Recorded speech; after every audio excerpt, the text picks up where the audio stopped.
بسم الله الرحمن الرحيم والحمد لله رب العالمين والصلاة والسلام على أشرف الخلق أجمعين محمد وأهل بيته الطيبين الطاهرين اللهم صل على محمد وآل محمد وعجل فرجهم.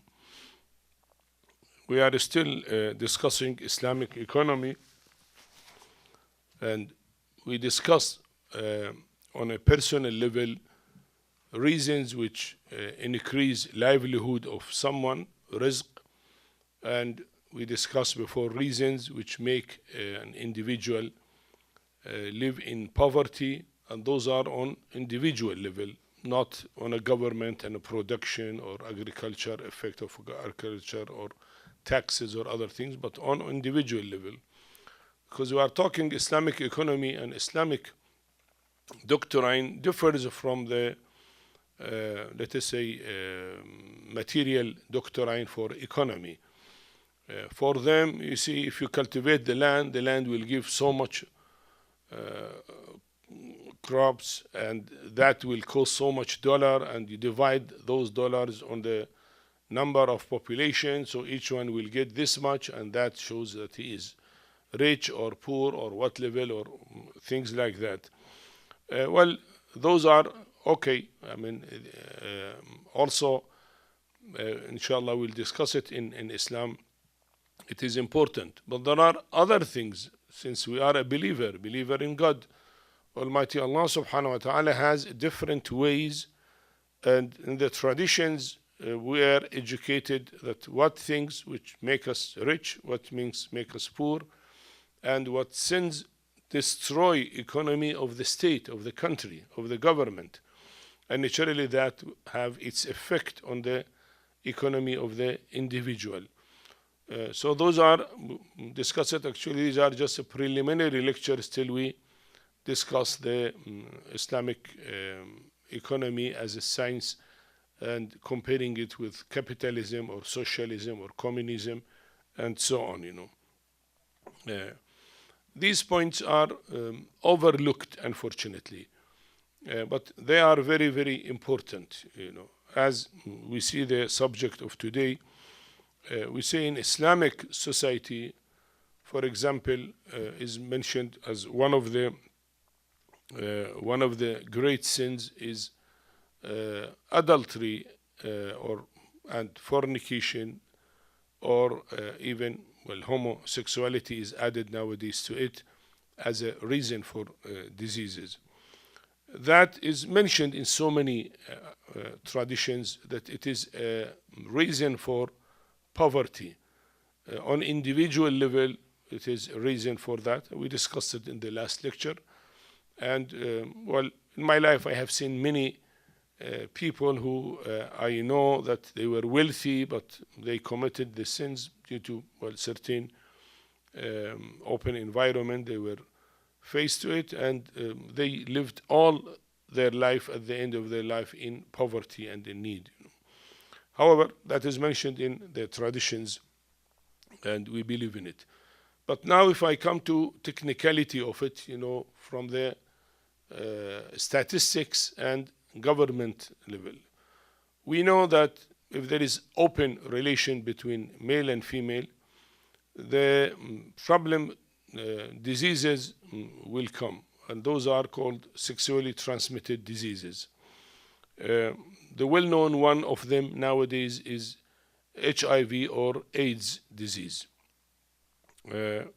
Now, AIDS disease is one of more than 25 sexually transmitted diseases. You know, there are 25 or more.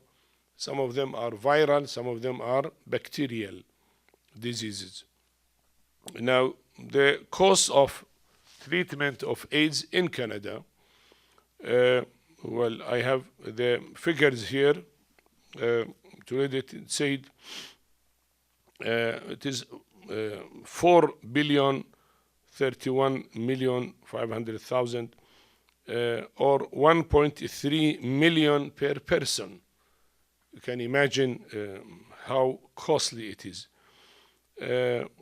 This current figure said 22% higher than those estimated in 2001. after accounting for inflation. In spite of accounting inflation, still it is 22% higher than that. And it is not really as such 4 billion.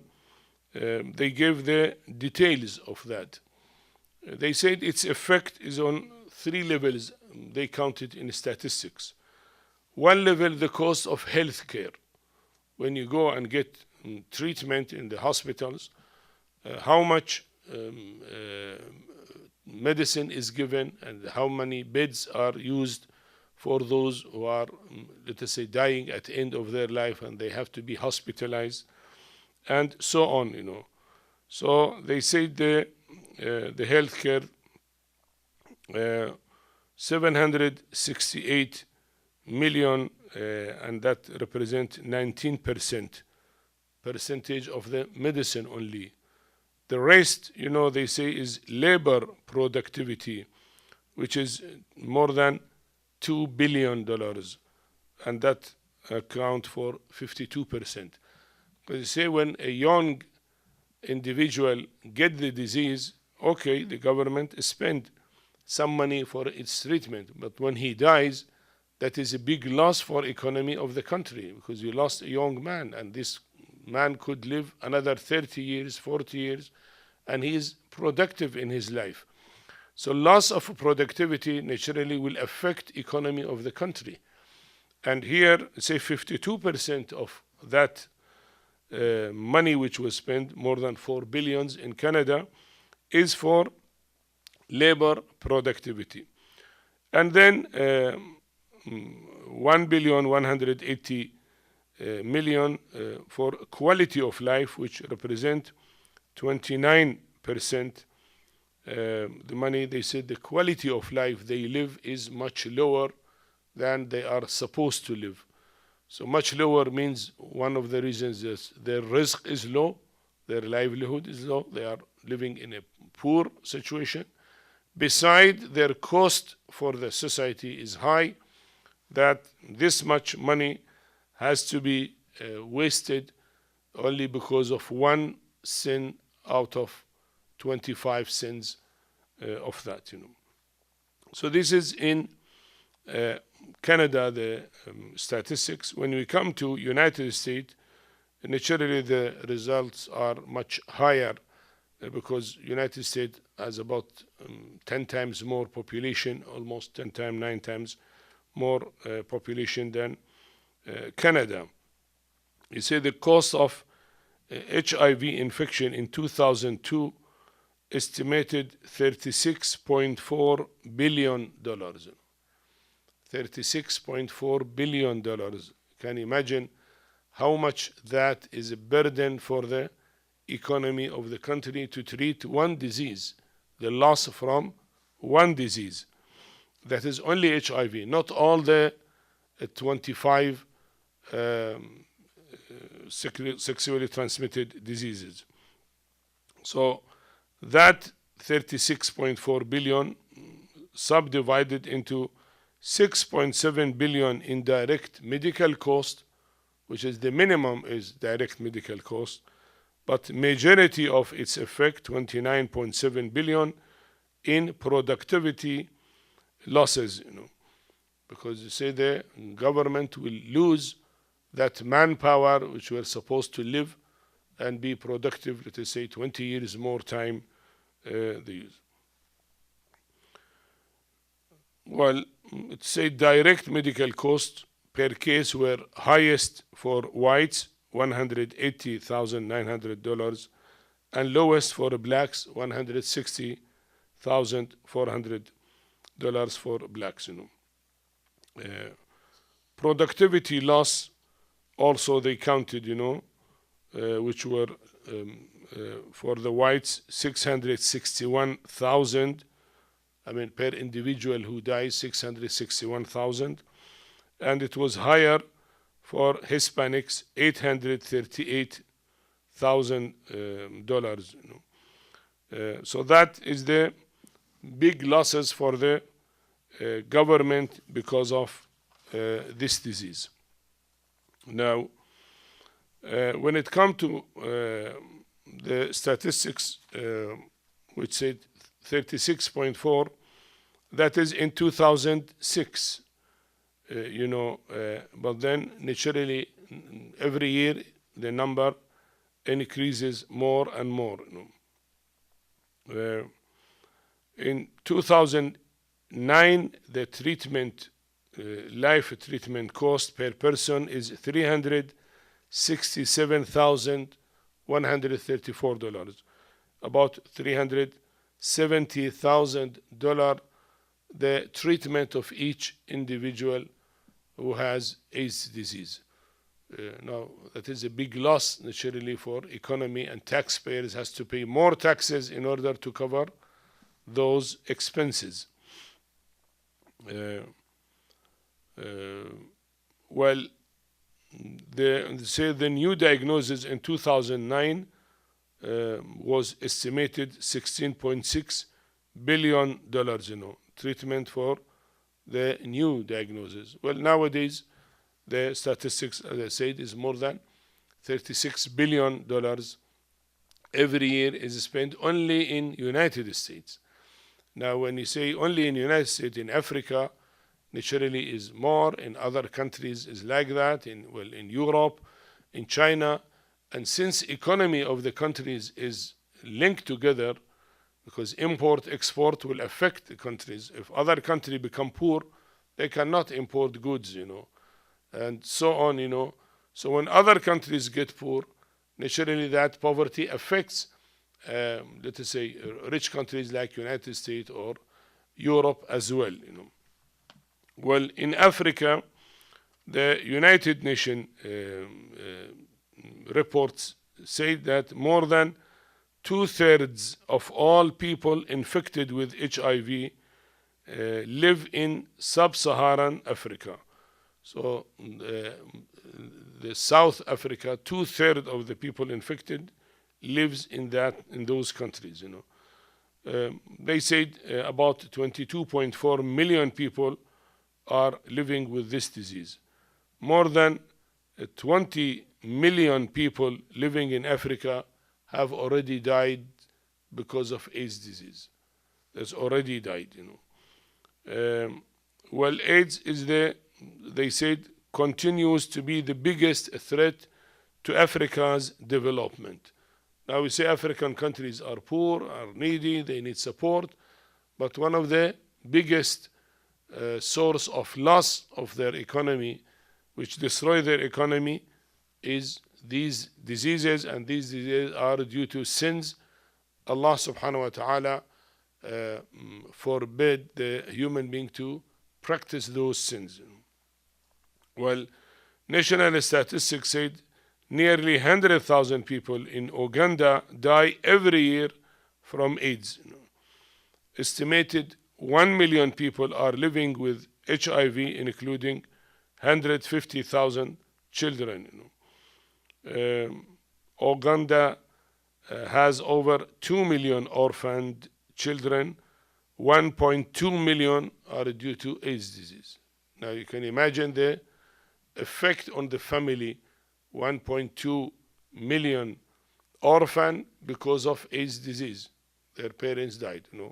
Other 800,000 are due to other reasons, but this is due to that. So you can imagine the loss of the economy, which affects the state, in African, or let us say American or Canada or any country. These are, of course, some of the statistics I have chosen. One can go into further details, but I am willing to give an idea that when you say Islamic economy, Islam has to be taken as a whole, not part of it separately. Islamic rules, regulations, halal, haram, on every issues, on all aspects, and all are related to each other. So even sins to be done are a source of disruption of the economy. Now, when we come to STD, which is sexually transmitted diseases, they said more than 12 million Americans, and 3 million of whom are teenagers, are infected with STDs each year. 12 million newly infected individually in America every year. As I say, these are about 25 diseases, STD. Well, it is STD may cause serious life-threatening complications, including cancers, infertility, ectopic pregnancy, spontaneous abortions, stillbirth, low birth weight, neurologic damage, and death. So all those problems might be facing the people who have suffered of these diseases. You see, every year approximately $10 billion is spent on major STDs other than AIDS. AIDS, we say 36.4 billion. Now, for other diseases, what is spent, this is 10 billion more, So you see, this cost is shared by all Americans in the sense that the government has to take taxes from all Americans to share the cost for those diseases, Well, these figures are increasing year by year, If you see the statistic in year 2000, it was $6.5 billion spent, But then it increased, as is mentioned now, for $10 billion, Now, to compare, well, each disease, well, it will be more details, which probably not necessary. It is said medical cost of 19.7 million cases of STI occurred in 2008 in the United States, was 15.6 billion. Now, the figure here in 2008, that was earlier, in 1995, this is in 2008. The figure raised up to 15.6 billion. Added to 36.4 billion for AIDS, will be more than $51 billion for AIDS and other STD diseases, Well, of course, the details figure for chlamydia, for trichomoniasis, for syphilis, for other diseases, as mentioned, which is more detail. I may not go through all of it.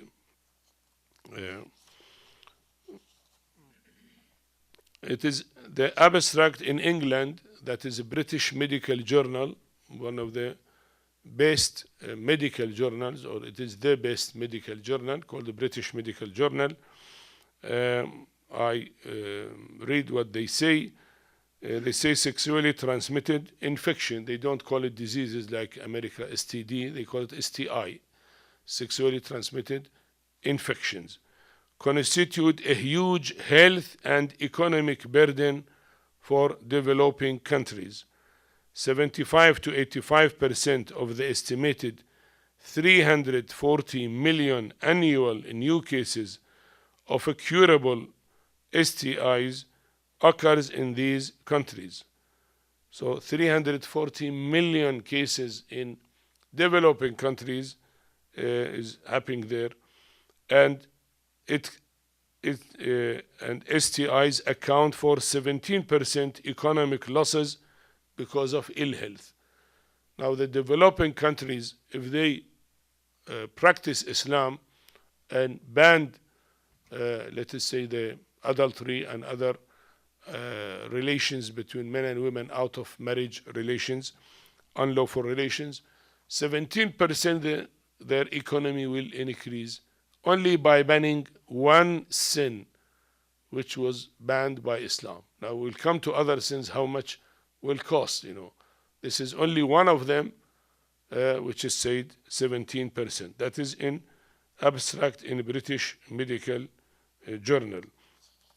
And these 340 millions is not for all the 25 venereal diseases, but it is for some of them, gonorrhea, chlamydial infections, syphilis, and trichomoniasis. These are mentioned. Well, they give list of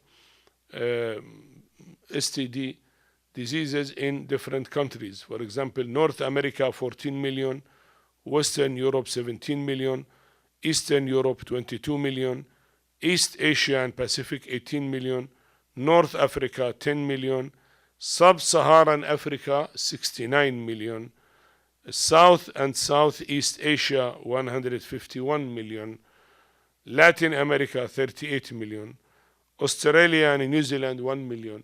So you can imagine how big is the number of those diseases. Now, in America, the 2013 statistics said annual new infections are 20 million cases. Total infections 110 millions. Some live with the disease for many years, but every year 20 million is there. Total medical cost $16 billion. So that about one disease we have discussed in short. So if they ban that sin, naturally all that loss of economy will be reserved for the economy of the government, and naturally will be for the well-being of the individuals. I come to another example. Well, these are just an examples, otherwise there are so many diseases, so many cases, but we can't go into detail about all of them. Just in short, to show that Islamic economy is unique, that it cures the society from all aspects. An economy is affected by other aspects, the type of life, rules and regulations, halal and haram, the prayers, having certain practices which will increase our livelihood, or avoiding something which decrease our livelihood. All is one unit, one system, Islam, not to be taken separately. Now when we come to economic losses for alcoholic abuse, excessive use of alcohol or alcoholism. Well, it is said that the people, they say, we do not drink alcohol too much, we drink little alcohol, and that is okay, which is actually, we'll see from the figures, that claim is not okay, because there are many cases in which their use of alcohol is excessive and increase by time. So that is not a true statement. However, we go step by step with the statistics which are there. In Daily Mail newspaper, Friday, February 7, 2014. This is very fresh news, February 7, and today is February 8, It is only yesterday the figure is given. It said that a study by the Royal College of Physicians, that is in England, Royal College of Physicians and Surgeons, said drink-related health problems could account for up to 12% of total NHS, National Health Services, spending on hospitals, about £3 billion sterling. By campaigners said that with the estimated $3 billion lost through absenteeism, unemployment, premature death, and alcohol-related crimes and accidents, the total cost of excessive drinking is $6 billion. So $3 billion was only for medicine and National Health Service. But if you count overall, according to this, is $6 billion. So the studies shows 15% of women and 27% of men are drinking more than weekly recommended levels. So those who say we drink little, ultimately because alcohol is a drug addiction, and addiction differs from habit forming. Habit, you can stop your habit without any suffering. Addiction, you cannot stop it, and by time it will increase. So if you take little for, let us say, 2-3 weeks, then the body will need more, and that little will increase. Then after a month it will increase. After 1 year will increase. After 2. So ultimately the person will be alcoholic or addict on alcoholism. And here it said 27% of men are drinking more than weekly recommended. Now, though what is recommended is still harmful, but they took it as okay by British law, but it looks it is not okay because that effect is bad. Now here said they took it £6 billion. Actually, some figures we are going to see that it is much more than that, its effect on the cost, Well, they say the figure should be viewed against the £11.5 billion a year which the drinks industry contribute to the public spending purse from duty and VAT alone. Now, what does that mean? The factories which make alcohol, we say we give tax to the government, VAT, duty, and other taxes, and we give £11.5 billion tax. So if the government lose $6 billion, still $5.5 billion is gain for the government.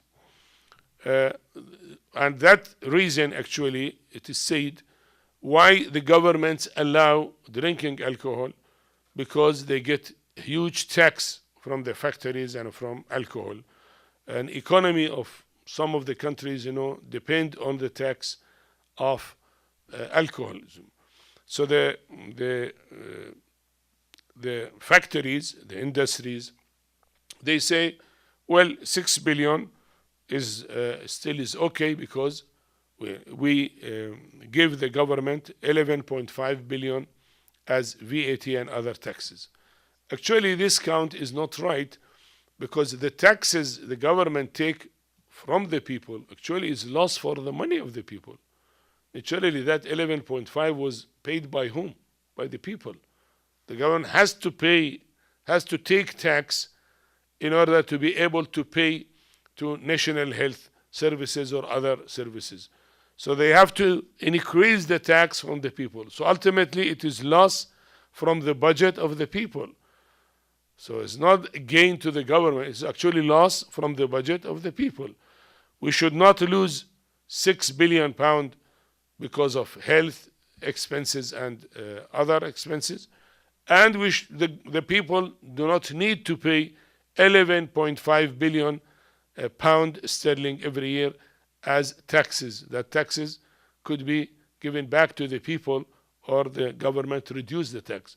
So it is what they say, yes, for the government to say, I take and I don't care for the people to suffer because I take tax and VAT, etc. from them. Well, that is fine. But what about the people? The people will suffer or not? Naturally, they will suffer. And the figure, they said 11.5. Actually, nowadays, they say the right figure is 21 billion pound sterling. More than 30 is about 33, 34 billion dollars every year is spent, The government published their alcohol strategy today, emphasizing the drain of alcohol abuse on society. Central to the argument was the overall cost of alcohol-related harm, a staggering 21 billion pound sterling a year to the UK. Is this right? How this has come to be? Actually, David Cameron, the Prime Minister, they say the government's alcohol strategy on 22nd March 2012, he gave a figure that the cost is about 21 billion pound sterling. And that cost, they break it into three categories. First, cost borne by the taxpayers arising from the excess use of health services. So taxpayers will pay naturally for National Health Service. They get the money from them. Secondly, cost of injury to third parties from alcohol-related motor accidents or crime incidents. Third, cost due to lost productive output. So how much is the loss here? It's a huge, So those figures, they speak about the medicine only, but other losses were not taken into consideration. The real losses for the country is 21 billion pound sterling. Now, England is about 55 million population. It is almost 1/6 of America. America, 300 plus population, 300 million. So in America, naturally, the figures are much more than that. Multiply 33 billion by 6, it will be almost the same figures. Now, in the statistics in 1992 said alcohol abuse cost is the economy, overall economic cost is $148 billion. That is in 1992, more than 22 years before. That number increased in 1995 from 148 to 166.6 billion years, And in 1998, the cost increased to $184.6 billion a year. Still now, we are not reaching our time, 2014, that is in 1998. So the increase is great from those years, year after year, till today, And they divide, naturally in the study, divide the effect of those losses, healthcare expenses, medical consequences, productivity impacts, other impacts, the motor vehicle crashes, crimes, fire destruction, social welfare administration, etc. So total, they said it is 184.6 billion years for the year 1998. Now in CDI is Center for Disease Control and Prevention. It is an American center. It writes statistics about all diseases, and one of them is abuse of alcohol. So they said reports excessive alcohol consumption cost the United States $224 billion in 2006. Most of the costs were due to drinking, means excessive drinking. 224 billion years still in 2006. We have not reached 2014, maybe is much more by now. And most of it due to excessive drinking. So it is not true to say that, okay, we drink one glass of beer is okay. That is because that is not okay. That gradually bring the people to be addicted to it, and addiction ultimately will cause all those losses. And what they say is most of it is because of that,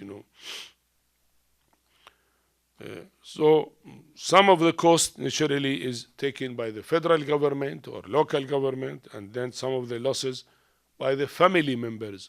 So if the family members are poor and they suffer of poverty, it is because of that, You can imagine $224 billion every year America is losing. If that is banned, naturally the deficit of the budget of America will be covered right away. It is not more than that, the deficit of the budget, So they divide the percentage on different things. Well, it is said that average of 79,000 deaths in the United States each year because of excessive alcohol consumption, binge drinking. 79,000 persons' life is lost. Americans lost in Iraq war for so many years, about 4,000, 4,500, and in 1 year they lose 79,000 deaths. In Vietnam War, the death toll was 55,000. 10 years Vietnam War, 55,000. About that, the American soldiers were killed, And in 1 year, due to excessive alcohol, 79,000 Americans has been killed because of accident or other reasons, So you see the effect is even much more than wars and the losses in wars. Now this is just an example of things we give. If we go to other reasons, let us say allowing people to eat the pig meat, and pig meat is ham is full of oil and fat.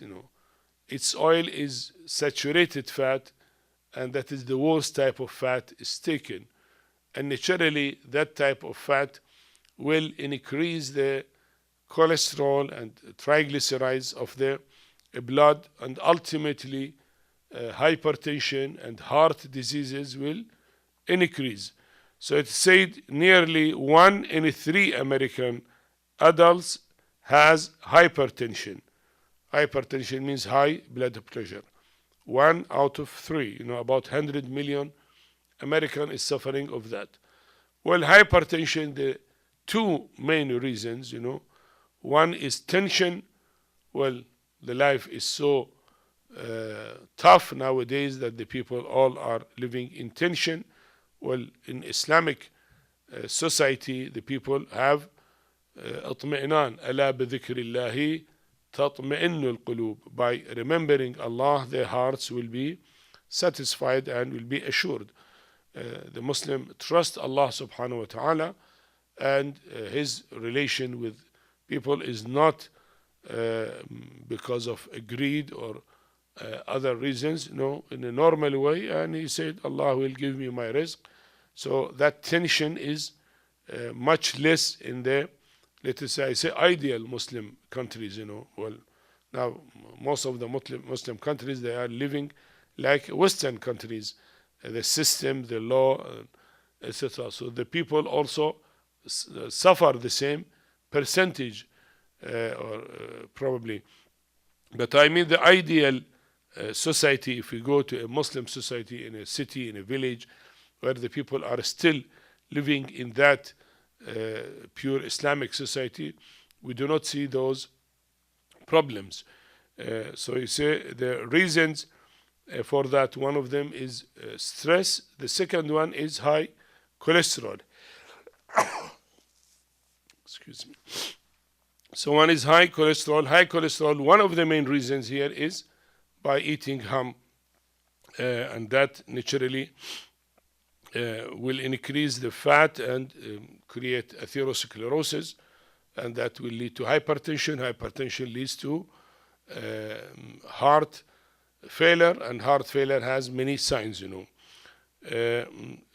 it says in the statistics, fewer than half of those have it under control and are at risk of having heart disease or stroke. Half of those who are under control, they have hypertension and they know it and they control it by medicine. More than half of them, they got heart disease or stroke. Those heart disease and stroke, 2 of the leading causes of death and disability for Americans. death and disability for Americans. You can imagine how many millions now. I mean, one can go through the statistics in the internet and see the sources. I am not going to discuss that, but what I mean, these are an example. I am saying that in Islamic society, those sins are not there, and naturally that will affect the economy of the country. I'm not talking about the effect of psychology, effect of divorce among the families, the sufferings of the people who are sick, sufferings of their relatives, that when somebody is sick and is dying through 5 years, he's suffering 5 years before his death, I'm not talking about that. I'm talking only about economic impact of those diseases, and you see how much it is grave, May Allah subhanahu wa ta'ala protect us from those major sins and protect our societies so that we can have a better life. والحمد لله رب العالمين وصلى الله على محمد وآله الطاهرين اللهم صل على محمد وآل محمد وعجل فرجهم.